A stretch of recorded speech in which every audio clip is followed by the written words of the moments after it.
Welcome to our first and a more advanced series of Photoshop tutorials.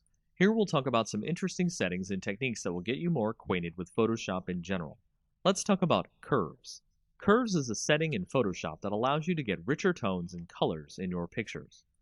To start, we've opened up our usual coffee image here, and we'll click on the Image drop-down, then Adjustments, then Curves.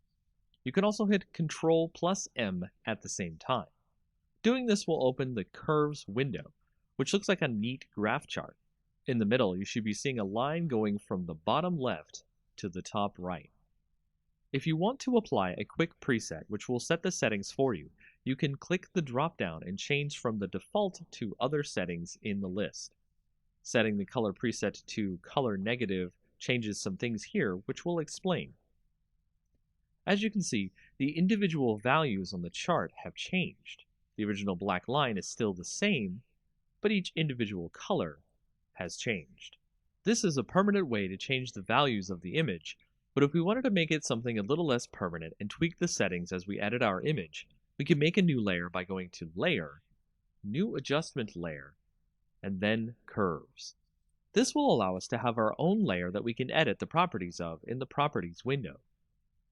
So over here in our Properties window, you can see that we can edit our curves just like the image edit we were doing before, but it is not permanent as we can hide or unhide the layer using the I button next to the layer.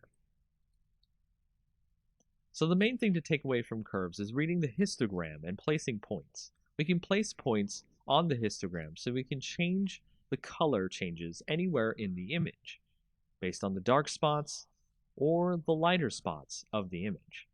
As you can see on our image, the shadows and highlights of our image aren't very great, so we can edit our colors without much interference. So if we put one point in the middle, one point on the end, and one point on the beginning, we can change the colors and alter them in subtle or more advanced ways. Curves help out many Photoshop users with images that have bad contrast or bad lighting. Use curves next time you have an image that needs tweaking. It's one of the most powerful tools in Photoshop's arsenal. Welcome to our second tutorial in our advanced line of Photoshop tutorials. This time we'll talk about some features that are similar to curves, but do things in a more individual way. Brightness, contrast, and exposure. Just like before, we'll start out with our image available. As before, we could alter the image from the Image drop-down and brightness and contrast under the adjustments, but we'll create a new layer using Layer, New Adjustment Layer, then Brightness and Contrast. That way we can adjust without permanently changing the image. Once in the adjustment layer, we can see that we have a brightness slider and a contrast slider. Tweak your image using these settings. Left is less brightness, making it darker. Right is more, making it lighter. Negative contrast washes out the colors, while positive contrast makes the colors stand out more, but it can make the shadows too dark. Next, we'll add an exposure layer. Go to Layer, New Adjustment Layer, then Exposure Layer. Doing this, you can see we have more sliders here. The exposure slider going from negative to positive can darken and lighten the image much like the previous layers. Offset itself changes the absolute light and darkness in the image, so treat that option with care. Gamma correction allows you to add and subtract gamma, general lighting, to the entire image. It starts out at 1, and going left adds more gamma, while going right subtracts gamma. Using all these options allows you to tweak the image as you see fit, so you can make best use of lighting to get the image you want right for your projects. Welcome to the third advanced tutorial in our Photoshop series. We'll be talking about the hue and saturation layer, which works similar to our other layer and adjustment tutorials. Here I have my own image open from before. To set up a hue and saturation layer, just like before, we'll go to Layer, New Adjustment Layer, then put a new hue and saturation layer down on top of the original image. So with hue and saturation, we can see that we can adjust the layer's color's hue. The saturation, how deep the colors are, or how light they are, to grayscale, or lightness, how dark or light in general the image is. In an image, you can make the colors much more vibrant by sliding the saturation more to the right than usual. Here we can see our coffee image stand out much more visually. And if we change the hue towards more of a red spectrum, we can get the coffee image to be very strong in color indeed. Use the lightness slider to make sure that things aren't too bright, as extremely vibrant color can be akin to looking into the sun for some viewers of your images. That's all for this tutorial, as you can change images you see fit to make them pop. Welcome to our fourth tutorial in our advanced series. This time, we're going to go with a more exercise-focused approach to help you get more acquainted with what a client wants and needs for their projects. Today's exercise: creating web banner ads for a client. There are many sizes that a client needs for their projects, and when doing web banner ads, you may need to do all or some of them. We'll go over the industry standards so that way you can make the banners needed for your projects. The first size we'll go over is the large leaderboard. It's 970 by 90 pixels. To start, we'll create a new image, and then we'll set the width to 970 and the height to 90. That'll give us the dimensions of the image that we want. We'll create a simple white background here, then apply a quick text add. Make sure your text is in black so it shows up on the background. Write 10 apples for $3.99. To center the text on the banner, go to Select All, then hit the Center Layer option just below the main menu here. From there, add an image of an apple.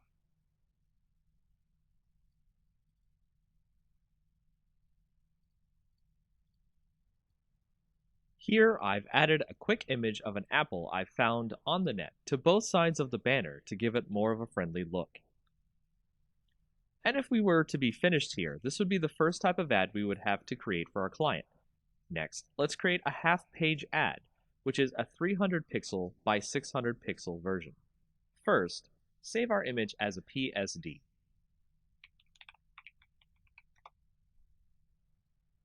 Now, change our image to a 300 by 600 canvas.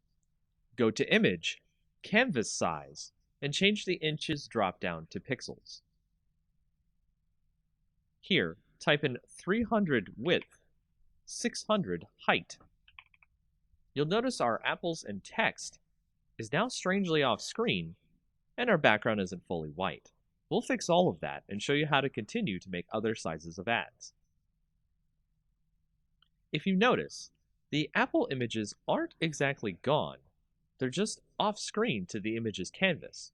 Let's bring those apples back to the top and bottoms of our image now. Then, let's use the paint bucket icon on the left and fill in our white background again. Remember to click the correct layer, which should be the first layer in your order.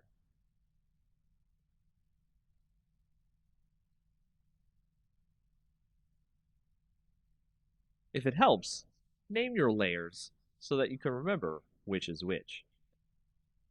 Now that we have our white background again, what about our text? For that, let us change the spacing by pressing Enter on certain parts of the text. Here at Apples should do it. Move the text onto the canvas.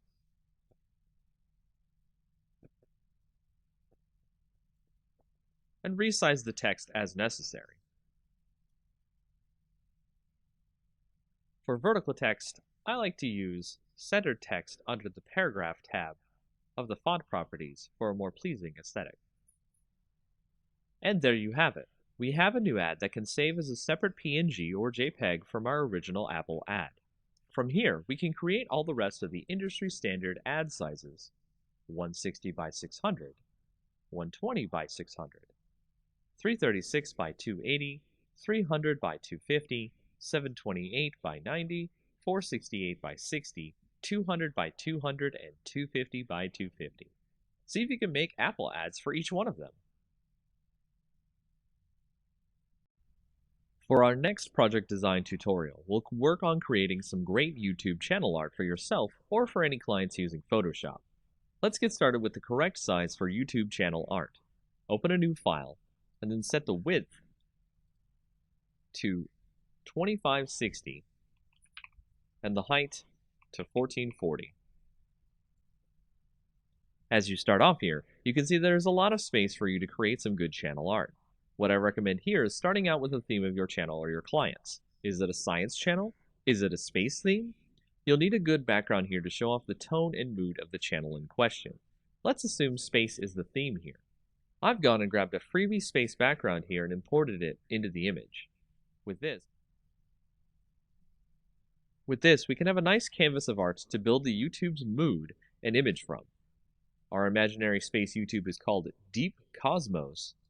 So let's create a great text effect to show off the name of the channel. First, create your text. Make it large enough to be visible.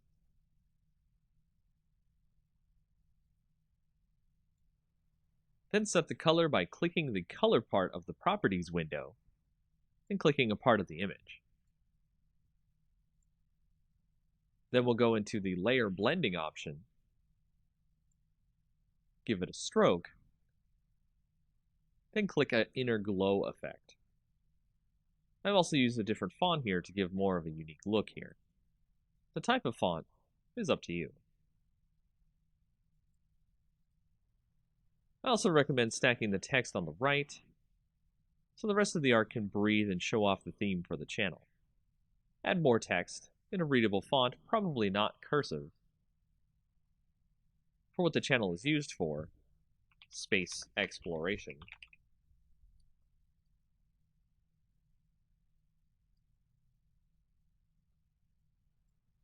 Any extra social media links. I'd not use any more than 2 fonts on your images as well, as it is a design error to use too many different fonts. And this will create a very basic YouTube channel art that will evoke a great wonder about what the channel is based around, and draw viewers in with its great visual design. In our next project design tutorial, we'll go over how to make a Facebook ad. Facebook ads are similar to the industry standard ad designs, so we'll go over the basics really quick and then design an ad in a standard size. Single ads are the easiest type to do, as the other options Facebook gives you for ads are multiple image ads, video ads, and a few more. As before, we want to open a new image with the correct size. The standard Facebook ad size is 1200 pixels by 618 pixels. Let's open an image with this size now. From here, we'll create an image that really pops for our audience. Let's say we're creating an image for a seafood company. Let's go grab an image of some great lobster dinner. On top of that, you want to make the image have something that stands out for your audience. So adding some text that implies the dinner is irreplaceable or you can't find it anywhere else is to create that type of rarity that clients want their products to have. This is not necessarily true of every ad you make, but a nice quip or message about the product you're advertising will help with the ad. We'll add that in, and then we'll touch up the image by adding a quick inner glow filter, and adding more of a vignette look by adding a dark glow, but only around the inside edges of the image. After that, you're done and ready to continue making more ads for Facebook pages. These are the ads you typically will see in Facebook feeds. In this project design tutorial, we'll go over how to make a Facebook cover page. Facebook cover pages are similar to our YouTube cover pages in that you can make them as expressive as you or the client wants. As before, we want to open a new image with the correct size. The standard Facebook cover size is 851 pixels by 315 pixels. Let's open an image with this size now. From here, we'll do as we did before and create something a little more exciting like our YouTube cover image. Let's make this one about science and grab a picture of a laboratory background. Make sure if you use images, you get them from approved sources. No one wants to use copyrighted images in someone else's project.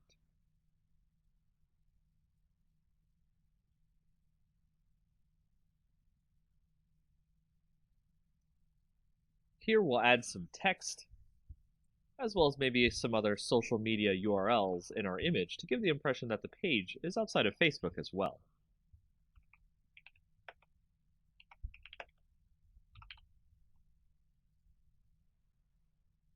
Once you've got the look right, it's just as simple as a YouTube cover page.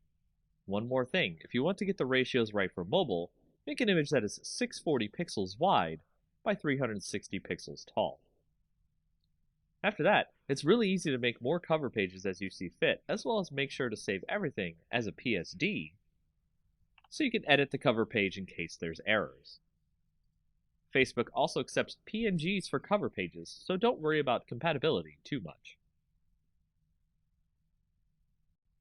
One of the best ways to make a stunning image that allows the viewer to get the message and the image tied together in a beautiful way are quote images. These are the type of images that you see with words overlaid or cut out of the image to make it look more like art than just text on an image. To show you how to create this image that I have here, let's start with a generic background so we can make something stand out. I went and I found a picture of a pile of leaves. This will be our base that we'll use to create the image. The words that we create will go into the leaves to look like they're coming out of the leaves. To start, I'll write the words life. It's never too late to jump in over the leaves itself. Doing so creates the usual text over image effect, which is fine on its own, but we want to make the words look as if they're underneath the leaves or coming out of the leaves. To do this, let's create another background layer copy on top of the text. And we can drag the opacity down enough so that we can see the words behind it. Doing this will allow us to see what leaves overlap onto the letters, and we'll begin extracting the letters using the Quick Selection tool. We'll do this so it has some of the leaves on top to make the letters look good and buried. This is the most time-consuming process of this effect, as again, you want to make it look like the leaves are laying on top, so take your time to get the leaves to look good. Next, you'll want to create a layer mask after you've selected your leaves on your background layer copy. Click the new Layer Mask button. Change the opacity back to 100%. Next, you'll want to add a drop shadow to your top background layer, so the leaves create a kind of 3D effect on your letters. The last effect we'll make here that makes the letters look like they were placed there instead of just added to the image is a texture that looks like rough paper or stone. Do this through the Pattern Overlay effect. Change the opacity just down to about 20%. This will allow the text to look like it was placed into the leaves instead of our viewer thinking we added them manually. And that's it for this effect. It's a simple one that really makes some images pop and gets some great views. Welcome to our next introductory tutorial for Photoshop. Today's topic is about the healing brush and the spot healing brush. We'll be using it to show you how you can touch up blemishes on a photo. This is great for touching up photos of friends, family, and other things you need to make look good. We'll start by taking a photo of someone having blemishes on their face and opening it in Photoshop. Doing this will allow us to have something to work with to show off the healing brush. If we select the healing brush here on the left, with the nice bandage icon on it, you can see that we have options up at the top. Sampled is what you normally want to use for your restoration of your faces and such in your blemished images. Using this, we'll hold the Alt key and click on a spot we want to use as a basis for healing the image. Once we've done that, we'll heal a spot here, and you can see that the brush has figured out what to use nearby to make the healing effect of the brush take place. If we continue, We can remove all the blemishes, and it's a pretty amazing tool. Another way we can do this is, of course, with our spot healing brush, which will do something akin to the selection tool and automatically come up with what you want to heal. At the top are our options. We can do proximity match, which will use what's around the spot you want to heal to fix, create texture, which will create a mix of textures from around the image and is generally not good for face touch-ups. Content aware will try to guess based on what's on the layer itself and what seems appropriate here. Proximity match is actually one of the best options, and you'll see that it tries to fit the fixes in where it can.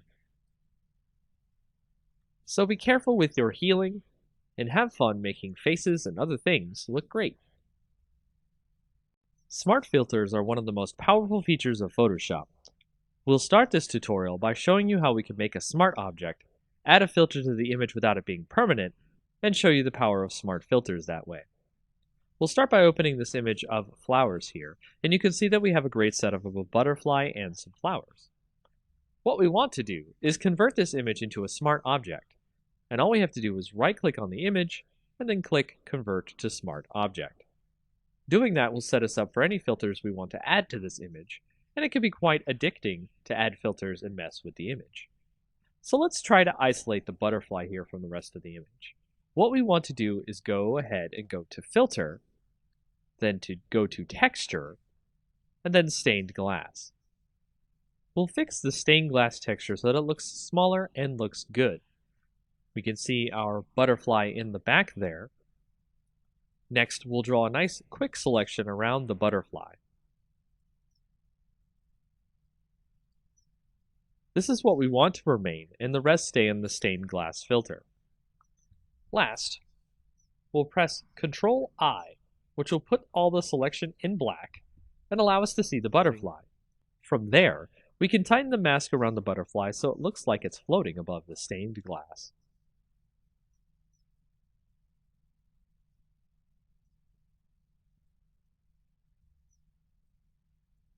And that's just the basics with what you can do with smart filters.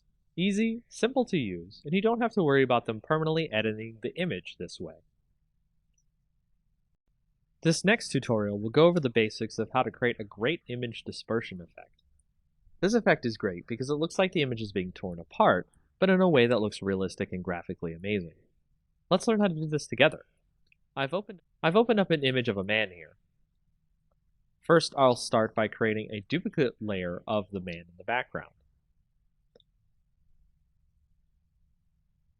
Then I'll lasso over the man in the background layer.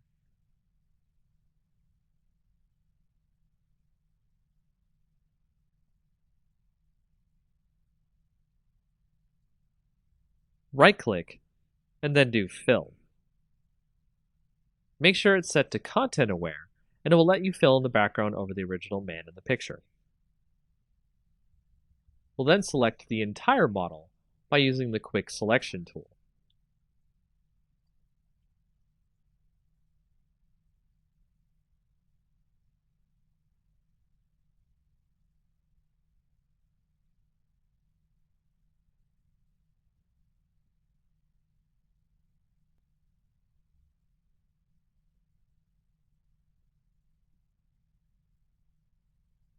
From here, depending on your Photoshop client, you can use Refine Edge or Select and Mask and give more of a refined edge to the hair on the model, so we can pick up individual hairs and outlines.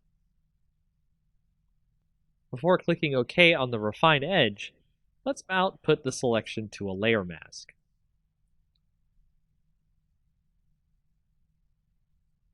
Now you can see the model is on a separate background. Let's duplicate the layer now. Then apply the mask we made from the previous layer. I'll rename this layer to the dispersion effect. Then I'll make a duplicate of this layer and rename it to man. Now I'll select the dispersion layer, then select filter, then liquefy. Next, I'll warp the model using the forward warp tool,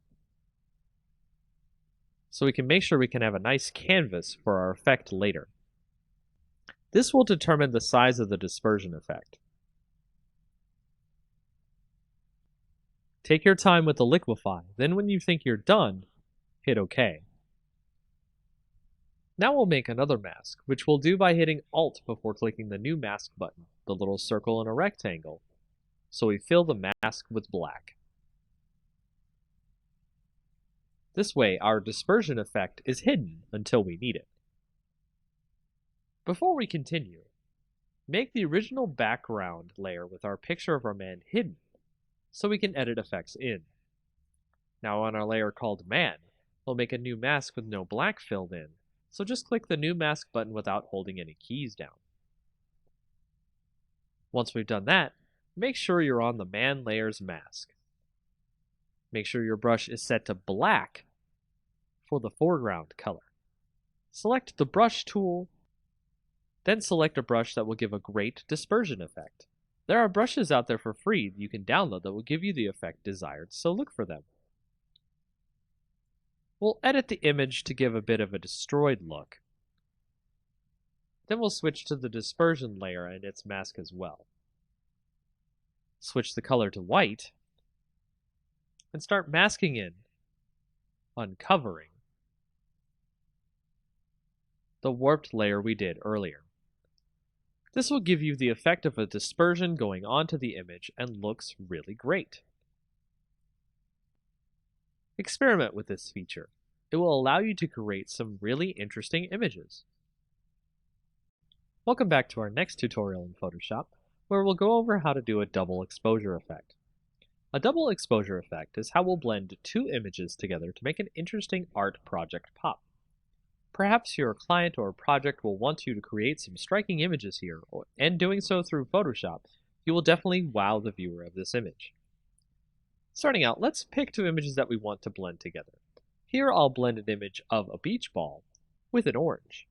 The idea of playing volleyball with a giant orange is pretty hilarious, don't you think? To start blending these two images together, I'll take the image of the orange, use the Quick Selection tool,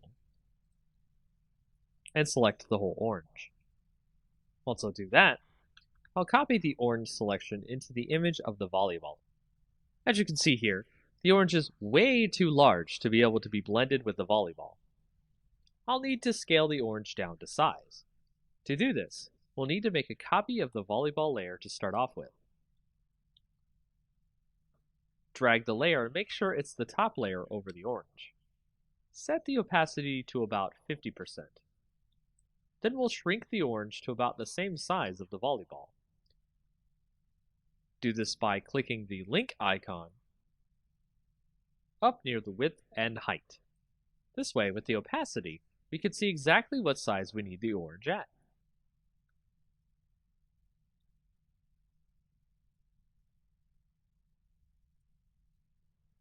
Apply the transformation when done. Next, we'll create a layer mask by clicking on the orange. Control-click the image to select all. Then move to the volleyball layer, and click the New Mask button at the bottom. Once we have that mask, we'll make a copy of the orange layer, and then make a black mask of that layer by holding the Alt key and clicking New Mask. Using the Quick Selection tool, we can select the parts of the volleyball we want to erase.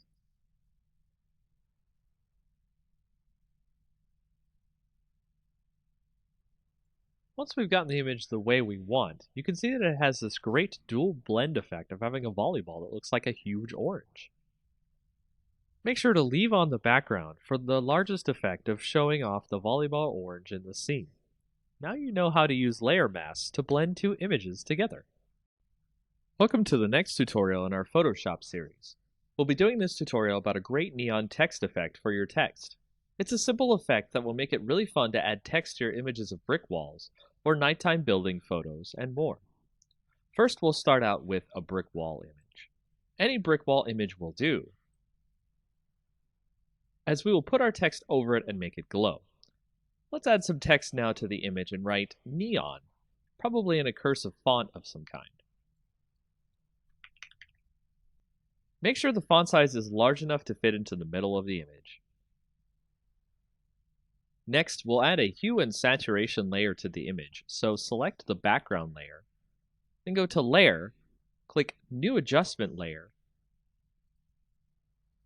and then Hue and Saturation.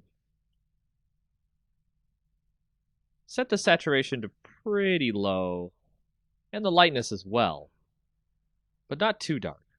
We want it to be bright enough that we can see the brick wall. Next, create a new layer which we'll call Clouds. You could do this, of course, by clicking the New Layer button at the bottom, which looks like a new page. Here we'll add clouds to the layer by clicking Filter, then Render, then Clouds. Create a black layer mask on that cloud layer by Alt-clicking the New Layer Mask button. Make sure your clouds layer is set to divide on the layer mode here. Let's use our brush tool here to uncover some clouds. Set the foreground color to white. Make sure the layer mask is selected. And set the opacity of our brush to about 50%. Make sure your brush hardness is also 0% as well. Once that's done, uncover some clouds behind the neon word.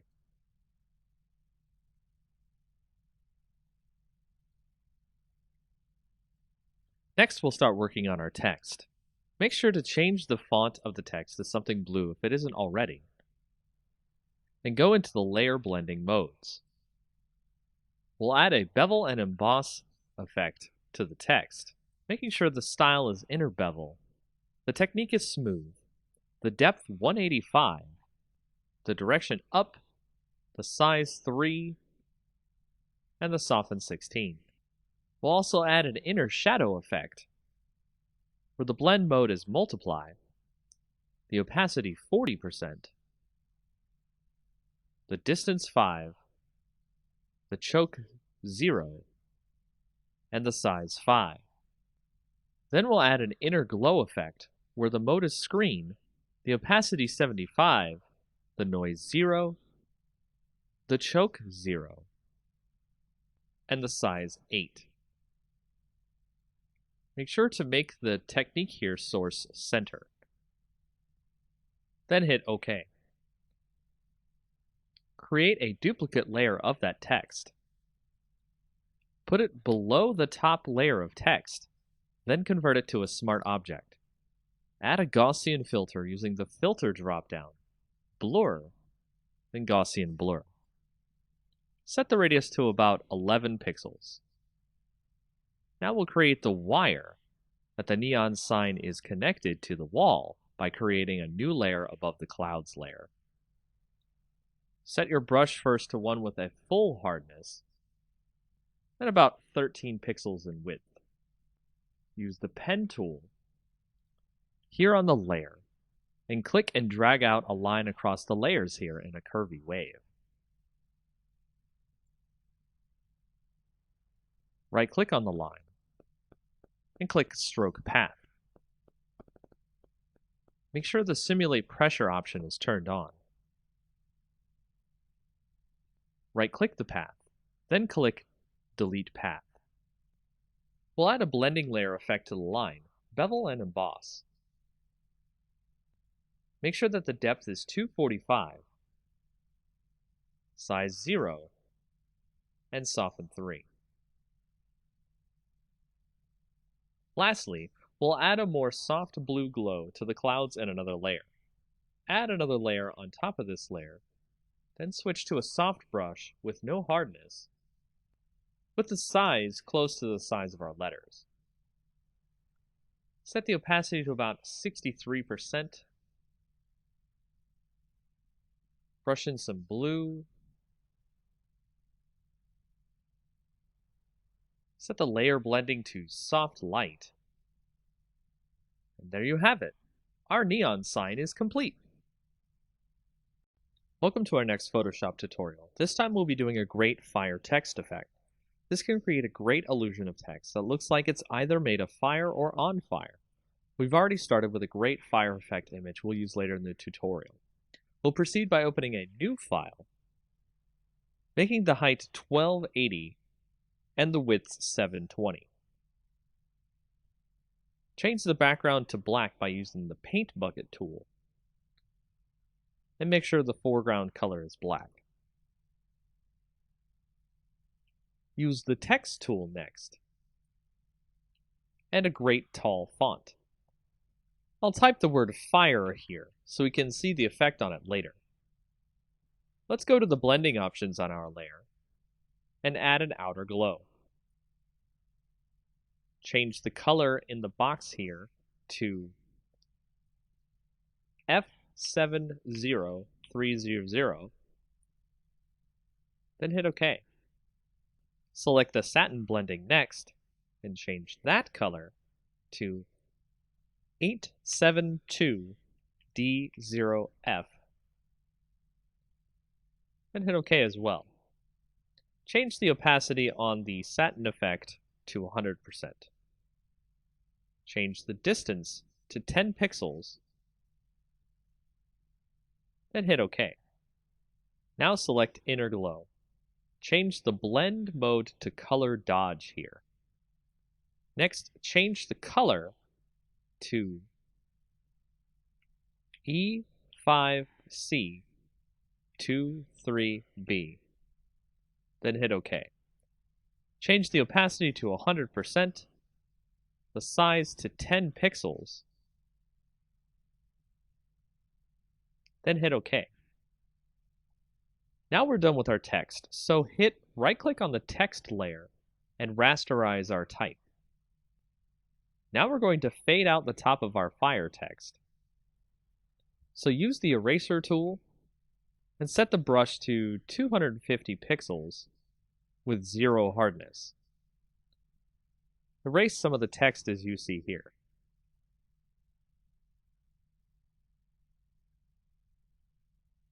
Now we'll go up to Filter, Distort, then Zigzag. Set the amount to 4 and the ridges to 4. Make sure the style is set to Pond Ripples and hit OK. Now we'll select our fire image we've opened and copy that into our text image we're working on. Position the fire image over our text, then we'll switch over to the Channels tab here next to our layers. Hold Ctrl and click the green layer to load a selection of the areas of fire in our image. Head back to the Layers tab, then press Ctrl J to make a copy of the selection we got from the Channels tab. Delete our original fire layer. Here I'll rename the layer Fire Main to stay organized. We'll move the fire around to wherever we like in the image. From here, we'll resize the image to fit over our text, then duplicate the layers so we can make more fire effect on our text. Be sure to resize, rotate, and erase edges of the fire around the text so it looks like the text is on fire realistically. And that's how you do this effect. In our next tutorial for Photoshop, let's create a great lens flare effect for our photos. Of course, you could use the lens flare effect in Photoshop, but it usually comes out pretty cheaply made and poorly well done. We'll go make our own effect and have it look great and professional. So we'll take our image of a sunset in the back here and add a new layer to the scene. Then we'll take a brush and make sure the hardness is set to 0, the size to about 300, and then we'll change the color of our brush to white. Next, we'll paint a spot, and then zoom in to the brush effect on our image. We'll add some noise to our effect using Filter, Noise, Add Noise. Use about 3.5% of noise. Make sure it's uniform and monochromatic. And hit OK. The noise is going to prevent the effect from banding if we scale the effect. Now let's duplicate the layer through the right-click Duplicate Layer option, or you can use Ctrl J. We'll name the new layer White and the old layer Orange. Next, we'll add color to the orange layer. Hide the white layer. Then go to Image, Adjustments, then hue and saturation. We'll color it by turning on the colorize option. Move the hue over to a nice orange and the saturation near 100%. You can make it a little lighter or darker if you'd like. Now we'll set the orange layer to a blend mode of screen. Then we'll set the white layer to a blend of linear dodge add. With the orange layer, we're going to free transform. Draw out our orange layer a bit, making sure that the link is selected to keep the ratio. Commit the changes. We'll select both layers, and we can drag it wherever we want. So let's move them over the sun and the image, and then free transform the effect so it's large and covering the sun. Make sure your two images are centered together. Now we have our lens flare effect. If you want to make sure that you don't want to wash out the color in the image, go to the orange layer, set it to screen, and then the white layer to linear dodge add. Change the opacity of the orange layer down to 50% or so. With the white layer, we're doing the trick here, which is the fill opacity rather than the actual opacity. Set that to about 15% or 20%. You can play with the opacity and fill layer here, and also do some transforming and stretching the lens flare effect to hit more parts of the photo. This is a very quick and easy way to generate a lens flare that you have full control over the way it looks on your image. Welcome to the next tutorial in our Photoshop series. We're going to go over a way to create a quick lomography effect. And a lomography effect is a type of effect that you might see on Instagram photos or other types of photos that make it look kind of a hipster-like or retro look. Now, it's very easy to create this look. It's actually extremely fast to create this look in Photoshop. All you have to do is open up a photo. You can see, for example, I have a photo right here. You want to go to Layer, New Adjustment Layer, and Curves. And we're going to make a new Curves layer here. Now, I'm going to make the Curves layer called the lomography effect, which we'll go ahead and type that in. And you can see we've got a nice little layer that goes over our background. It also has its own layer, so that way we won't have to worry about making the effect on the image and not having it affect the image permanently. So the way we start this effect is we go through and check out the curves. So we've got the histogram here, and we want to start out by actually putting a point here and dragging it down a little bit, which you see will actually drag down some of the shadows in the image. And then you want to put a little point up here and drag that one up, which will actually drag in some more of the light into the image.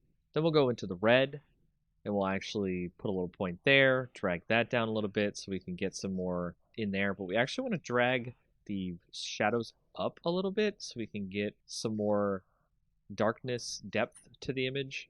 We also want to drag up the end here as well, and go to the green, and do the same thing, drag up a little bit there, drag down a little bit at the top.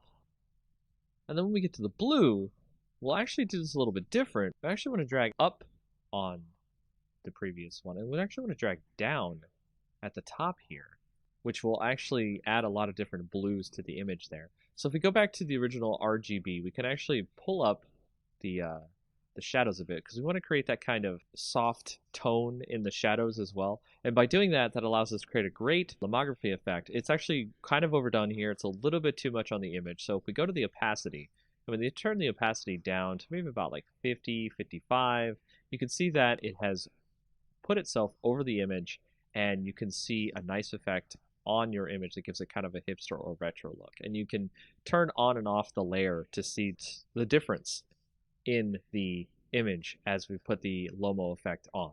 And that's pretty much it for this tutorial. Welcome to our advanced GIMP tutorial, where we'll actually show you a way how to do digital black and white conversion. It's quite an easy effect to do. And we'll start by opening up an image that you might have seen before on a previous tutorial. We'll open that up and we'll show you how we'll be able to do the conversion here. Now, you can do a saturate effect in GIMP as well, but what I like to do is create a new layer. So we'll go over here and we'll go ahead and make a new layer. We'll make that transparent, that's fine. And from there, we'll also create a layer mask. So go ahead and add a layer mask to this layer. Make sure that it's set to white so it's full opacity. And you want to change this layer's mode to saturation. And by changing this layer's mode to saturation, you'll be able to change the opacity on the saturation on the layer. To get the saturation on the layer, you'll go over to the bucket tool and you will put in black on the actual layer itself. And this will create desaturation of the layer. And you'll be able to see the entire layer is in black and white. Now, you can set the opacity on this so the effect is not that dramatic. So you can have some color, you can have less color, all the way up to 100%. So you can change this as you will.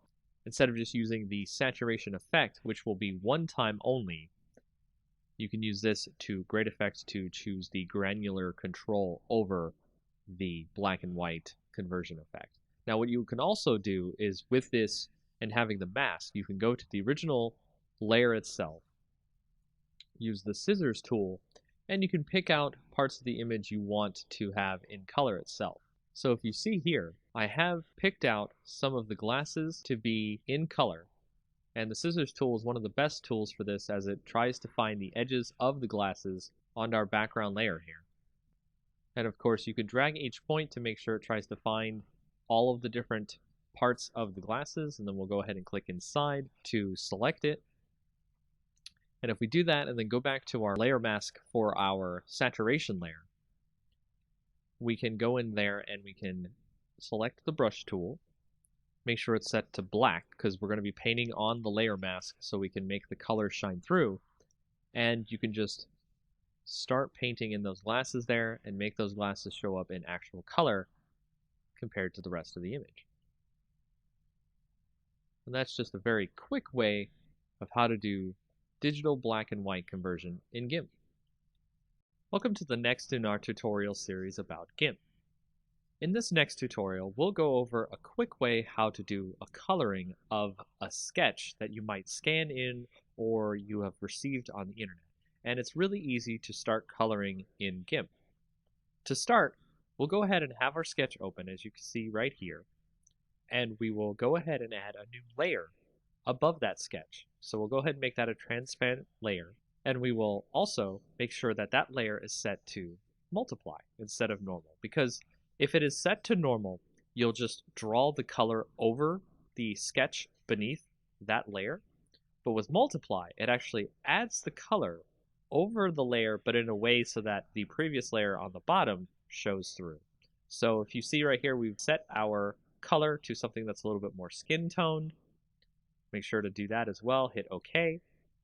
And then we will start coloring in over top our sketch. And you can see just by coloring in here with the color that we picked, a nice skin tone color, we can start to get the sketch to look more like something that is 3D or an actual colored in sketch. Now this is a part of the longer process here, is to color in all the parts you need.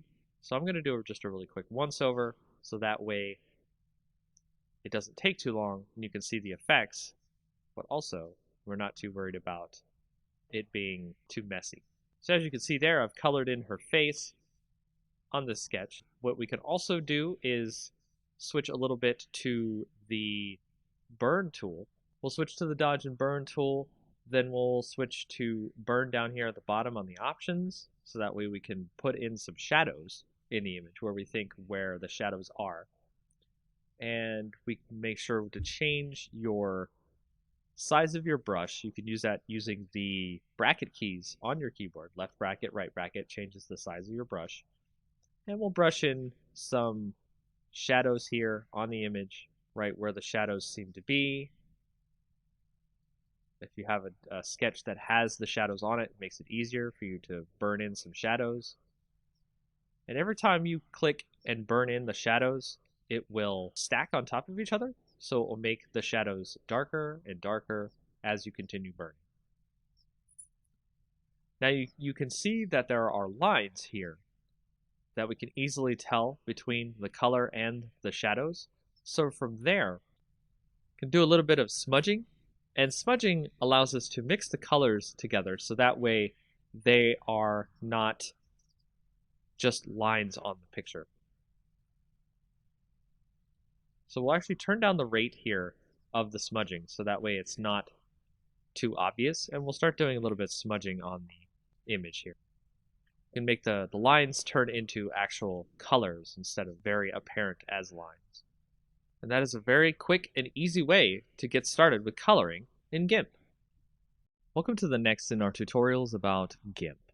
In this advanced tutorial, we'll show you how to do some tone mapping on the images that you might need to get some extra color or some extra different shadows and cool things that you would like to get on your photos. Starting out, what we'll do is take a picture right here. I've got a picture of a good night scene. We'll go ahead and start. We'll create a duplicate layer of the night scene. And what we need to do is create a special enhancement filter called Advanced Tone Mapping. Now, this doesn't normally come with GIMP, so I recommend that you go find a plugin for Advanced Tone Mapping. It's very easy to find on the internet. GIMP itself has a repository of plugins that you're able to find Advanced Tone Mapping. And once you get that and install it into your GIMP plugin folder, you're going to go into GIMP and use Enhance Advanced Tone Mapping under the filters. Then that will show you a pop-up dialog window that you'll want to switch the copies of the merge layer. You want to make it about 5. Press OK. It'll create a bunch of different colors and make the whole thing look really good. From there, you want to right-click on the layer and click Merge Down. And just merge down until you get one picture, one layer. Next, you'll want to go up to the colors and do levels. And on the levels, you want to switch that to maybe about 94, 93, or 92 on the gamma. Press OK there so we can get that into our picture. The next thing you want to do is create another duplicate layer. And then on that layer, you want to click Colors, Desaturate. And from there, you want to actually have it at lightness. You can do luminosity, you can do average. You can see that it changes the different shades of gray. But let's choose lightness, click OK.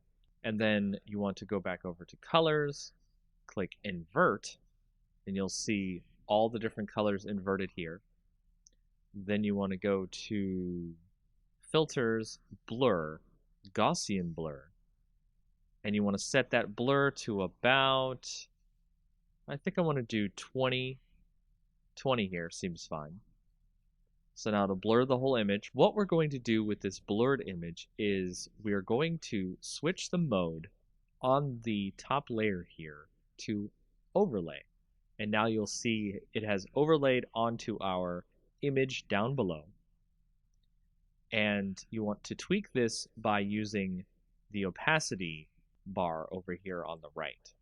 So we're going to set that to about 48, and then we will merge the layers down, and now you can see we have our new image that shows the different tone maps of color that are in our night sky image. And that's how you get some tone maps in your GIMP program. Welcome to the next in our advanced tutorial series in GIMP. In this tutorial, we'll show you how to remove noise from photos where the pictures have been taken that have a lot of noise in them. And here you'll see we have started with a picture that has a bunch of noise in it, and we're going to remove the noise, and we can do this in many different ways, including going to the filter option, blur. We can do a regular blur, or we can do a Gaussian blur. And a lot of people like to use these blurs to get rid of the noise in the image. However, there is a better tool to get rid of the noise in images. It is an extra GIMP plugin that you can go find. Once you download that and put it into your GIMP program, you'll see it under your Enhance Filter options. and it's called wavelet denoise. And wavelet denoise will allow you to bring up this dialog box that produces a better algorithm to remove the noise from your images. And when you go into it, you can see a preview of the image and the noise that will get reduced. So you can move around and find where most of the noise is coming from. And then you can go down to the thresholds and you can turn up the amount of noise being removed from the image. And you can decide whether or not you want to have more or less detail left in the image. And you can also change how much detail can be conserved when you start applying the denoise filter to the image. And then you hit OK, and you can see that it has reduced a lot of the noise in the image, and you can tweak this as you like. And there are many other different ways you can do this, but this is probably one of the best ways to remove noise from an image to make it look a little bit better to your clients or to any projects you might have in the future. And that is a quick way of how to remove extra kinds of film grain or noise in your images in GIMP. Welcome to the next tutorial in our Advanced GIMP tutorial series. This tutorial will show you about how to use luminosity masks to help you with your photos, so that way you can reduce some of the saturation in the colors of your photos, or just in general have better control over what you see inside of your photos. To start off, we have an image open here, which we're going to use luminosity masks to remove some of the saturation in the photo so we can see more of the mountain behind. So if you go over to the left, you can see we are normally on our layers section here, and we want to create a copy of our original layer, so duplicate layer. And then we want to go over to channels, and you can see what we're going to do here is select our red channel from the rest of our channels here. We want to select all on our image. I'm going to drag the red channel down to the copy down here, and then we will start by creating this one as the L for light, because we're going to save the highlights of the image and we're going to save the shadows of the image. We'll start this by right-clicking on the light part of the image, and we will subtract from selection. Make sure your entire image is still selected. That will select the darker parts of the image. And we will go to select, save to channel. That'll actually save the shadows of the image. So we'll save that as D for dark. And then if you right click on our layer again, our light channel here, click subtract from selection one more time, it gets even further darker, and we'll save that as DD. And then we'll go back to our lights again, subtract from selection one more time, and we'll save that as DDD. So that way you can see all the different shadows have been saved now out of our image, and we'll now go and save the lighter parts of our image instead of our darker parts. So select none, then go to our darker parts of our image, select all, and when you do this, you will get the lighter parts of the image instead of the darker parts, and you will do the same thing as you did before, which is you will click Save to Channel, and then I'll save this as LL, go back to the dark parts, subtract from selection, and we'll do it again, select, Save to Channel, and then we'll save that as LLL. In doing this, you will have created a whole bunch of different channels for your different shadows and highlights in your image, and we'll be using that as a part of our layer masks to create luminosity masks. Now if you go back over to the layers, you can click on your copy, which I'll set here as light mask, and then I'll make another copy of this, which we'll call the dark mask. And then for the light mask, we'll right click and then make sure that your selection is none. So we'll right click on the light mask, click add layer mask. Instead of normally you would make it white, we'll set it to channel. And you can see under our channel, we actually have all of our different channels here for our shadows and our highlights. So if we go to our light channel, we can add that, and it will actually change it so you can see our light channel removes all of our shadows from the image. And now we're able to edit the image of our luminosity layer by going to colors and colorize, making sure that our light mask layer is chosen, not the mask itself. And with the sliders here, you can see I can change the hue of the image to make it a lot better, and the lightness of the image, so that way it can come through without too much saturation going on in the image. And you can compare that to the original image, which you'll see here. Saturation, removed saturation. And there's a lot more things you can do with luminosity masks in GIMP. Welcome to the next in our tutorials about GIMP. In this next tutorial, we'll show you how to create a contrast mask for your image. To create a contrast mask for your image, you've opened a previous image you may have seen on our previous tutorials here. To start with, we will create a duplicate layer of the image. Then on there, we will right-click, click Add Layer Mask, and you want to initialize the layer mask to a grayscale copy of the layer. Then, show the layer mask so we can see what we're looking at. Go over to Colors, Invert, and then you want to also give a filter, Blur, Gaussian Blur. And then set that to about 4 or 5 on the blur radius. Next, go back to your layer mask, click Show Layer Mask to turn it off, and there you can see we have our contrast mask on our layer. Now make sure to set your layer to overlay instead of normal, so that way you can see our contrast on top of our bottom layer in GIMP. And you can change the opacity, so you can change the contrast through this contrast mask in GIMP. And that's all you need to know about making a contrast mask in GIMP. Welcome to the next tutorial in GIMP. This is a very quick tutorial, part 1, about changing background color in GIMP. It's actually a very quick way to do this in GIMP, especially if you have an image that already has a background color you'd like to remove.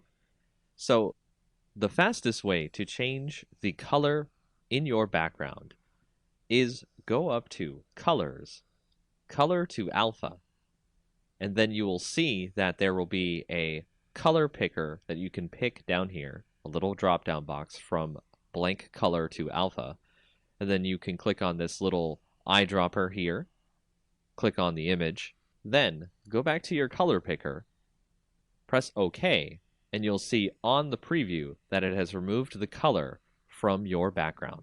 Click OK there. The color will have been removed from your background. You may now add a new layer to your image. Make sure to have it as a transparent layer. Drag that layer beneath your current layer, which you removed your color by putting it into alpha. And then you can use the bucket fill tool to switch to any other color you'd like to add to your image. And that is the very basics about changing a background color in GIMP. Welcome to the next in our tutorials about GIMP. In this tutorial, we're going to show you how to change the background color in GIMP. This will be part 2 of our tutorials showing you how to change the background color. Another way you can change the background color in GIMP that is quite easy is go to your image, right-click, add an alpha channel if it doesn't have one already, and then from there you want to use the fuzzy select tool to select the part of the image you would like to delete to give ourselves a transparency. So you can see here it has selected all of the color besides the text itself, and if we were to continue from here, it would actually get rid of the background except for the other colors that we need to get rid of inside of the letters. To add the circles inside the text, you want to hold down the Shift button, which will add a plus symbol next to your fuzzy selector, and you can now add those bits inside the text into your selection.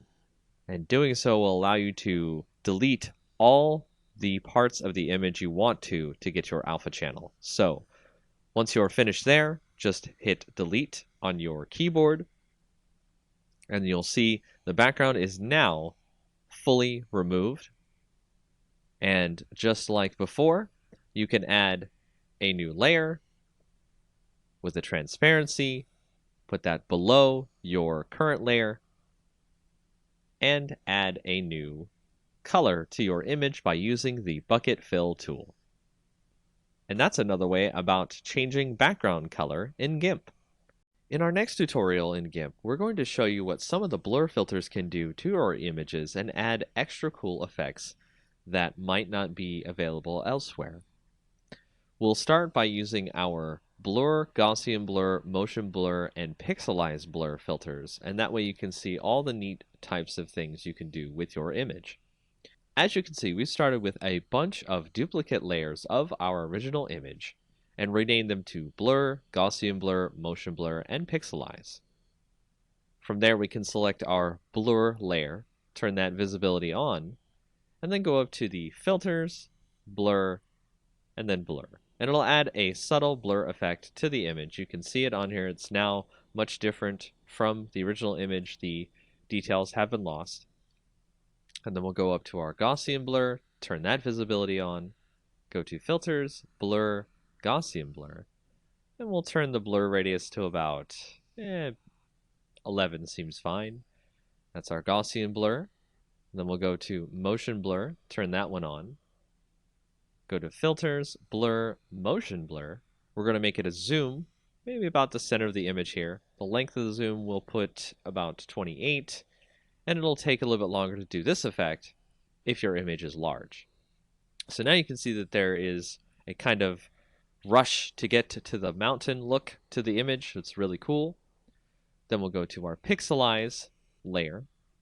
Go to there, go to filter, blur, pixelize, and it'll create a kind of chunky pixel look to the image, so it'll actually kind of blur it out in something that's kind of like if you censor an image or protect someone's face or anything like that, you might see somebody has done something like this. So we'll set the pixel width to 7 and the pixel height to 7. And that is the pixelized blur on our image. So if we want to go back to regular blur, let's remove all the different visibilities of the other image. And we can change the opacity on this blur so we can change how much of the blur obscures the image, which is okay. If we go to Gaussian blur, we can do this with our opacity in such a way where we create kind of a hazy look to the image. You can see it looks like it's in some sort of a dream. Then to motion blur, if you wanted to change the opacity on there, it creates more of a kind of like ray-like effect coming out from the image itself. So you can dial that in as much as you want or as you like. Then if we go to pixelize, we can do the same thing where we can turn the opacity up or down on that, but it just changes whether or not the blocks show up. What we can do here is we can select part of the image and we can create kind of a border in the image. And to do that, we've selected a spot in the image. And then you'll want to go to the pixelize layer, add a layer mask, make it the selection that we've just put onto our layer, but invert the mask because we want a border on the inside and not just the inside of the selection as our pixelized blur. And then click add, and you can see now on the edges of the image, if you right click, select none, you can see on the edges of the image there's a nice pixelized border. And that's an intro to some of the different blur filters in GIMP. Welcome back to our tutorials in GIMP. For our next tutorial, we'll show you about the selective Gaussian blur and how it can be used to remove noise from your images. Just like our previous tutorials where we've shown you how to reduce noise, we can select part of the image that we want to remove the noise from. As you can see here, I have a selection. Then go up to Filters, Blur, Selective Gaussian Blur.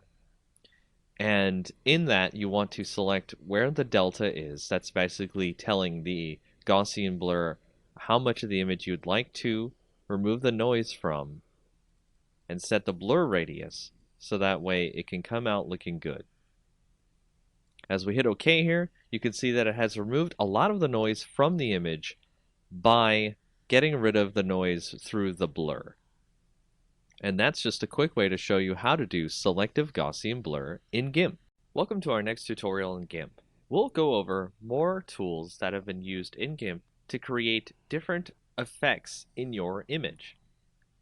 The tools we'll go over for this part of our tutorial will include the clone tool, the healing tool, the perspective clone tool, the blur and sharpen tool, the smudge tool, and the dodge and burn tool.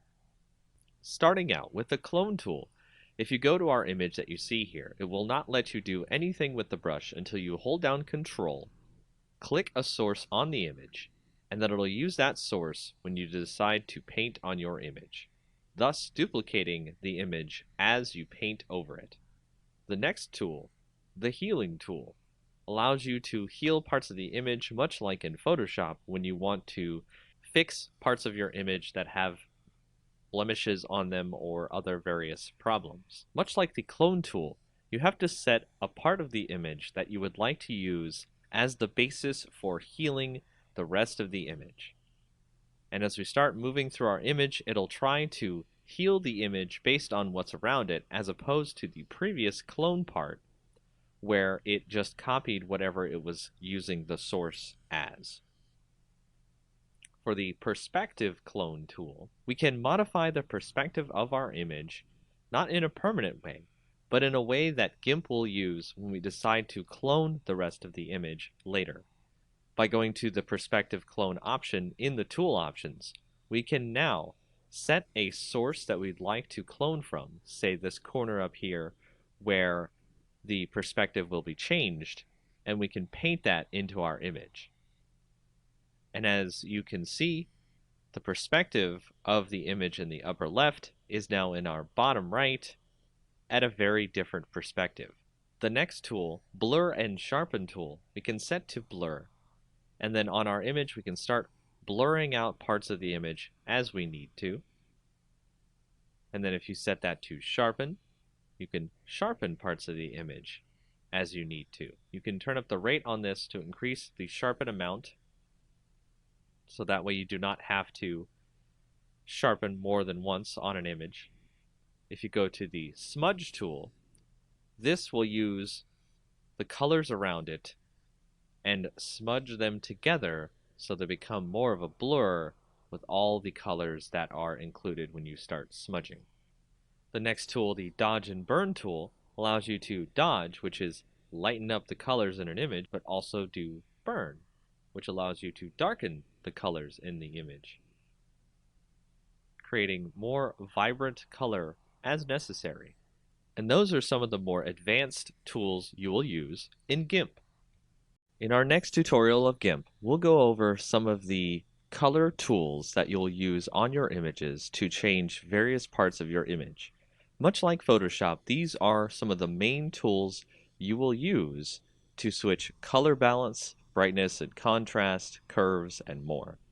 So to start off, we'll go to the Colors section, Color Balance. This is probably the main tool many people use to change the actual color in the image to something that they think is much more appropriate for the image in general. And as you can see, we can change these values to increase more of the color that we want to add to the image or subtract the color.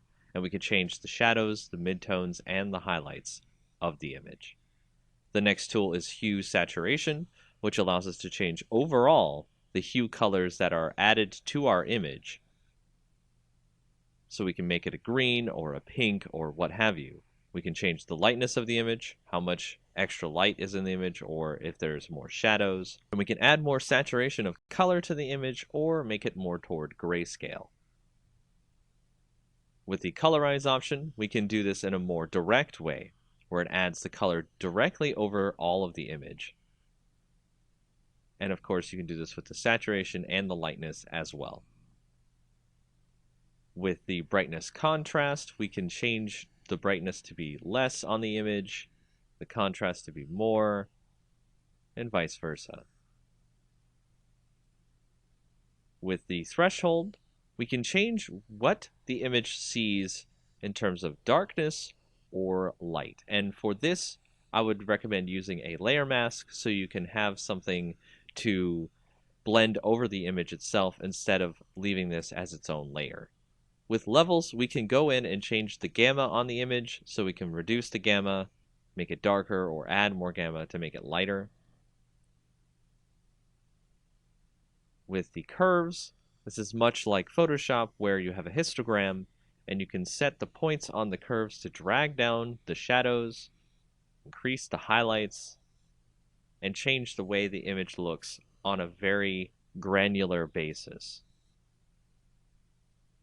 If you go to posterize, it creates an image that reduces its colors into various channels of colors. You don't see many colors if you go lower on the posterize level. That looks like it was created in older graphics editors. If you go to desaturate, we've been using this in a lot of our previous tutorials where we can desaturate by removing the colors from the image, and we can choose based on the luminosity, the average, or the lightness in the image. And that is just a quick overview of all the different color tools you could use in GIMP. Welcome to our next tutorial in GIMP. In this tutorial, we'll show you how to use the Paths tool inside of GIMP. So go over and click your Paths tool here. And on the left in the tool options, you will see that you have the design mode, the edit mode, and the move mode. The design mode allows you to create points on your image that will create a path. To connect the paths together so that way you create a completed path, go to Edit once you are finished clicking on the last point for your path, and then click on the starting point of your path. That will complete your path. From there, you can move the path if you need to, and you can start doing a selection from the path or stroke the path if you need to. As a solid color pattern, you can set the pixels of the line, and so on. Another mode you can do with paths is you can create a new path where you can create a curvature to your path. And this allows people to create some very interesting and unique paths. To create this path, you must make sure that you have the polygonal option turned off. And that's a very basic way to use paths in GIMP. Welcome to our next tutorial in GIMP. Now, in our previous tutorials of GIMP, you may have asked yourself, how do I install those scripts, plugins, and brushes that I see on the internet for GIMP? For example, we actually had a filter earlier that we used called the Advanced Tone Mapping, and we actually had to install that into our GIMP plugins folder, and the wavelet denoise we also had to install. So how do you do that? Well, once you find the plugin of your choice, for example, when we had to get wavelet denoise, you can go into your folders for GIMP, usually under Program Files, GIMP2, and then you'll see the different folders you have for GIMP. If you go into the lib folder, then go into GIMP, then go to 2.0 or whatever the version is, you will find the plugins folder.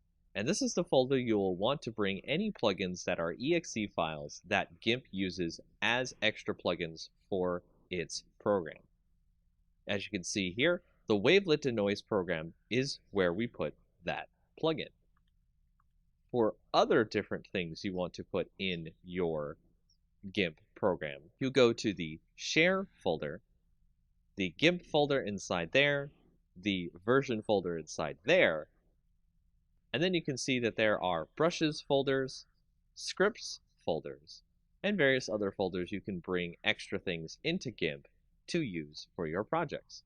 So if you have a script, for example, the Advanced Tone Mapping script, this is where it goes inside your GIMP program. And once you've put those files into the correct folders you need to put them in, all you have to do is restart your GIMP, and you're ready to use your scripts, plugins, and brushes.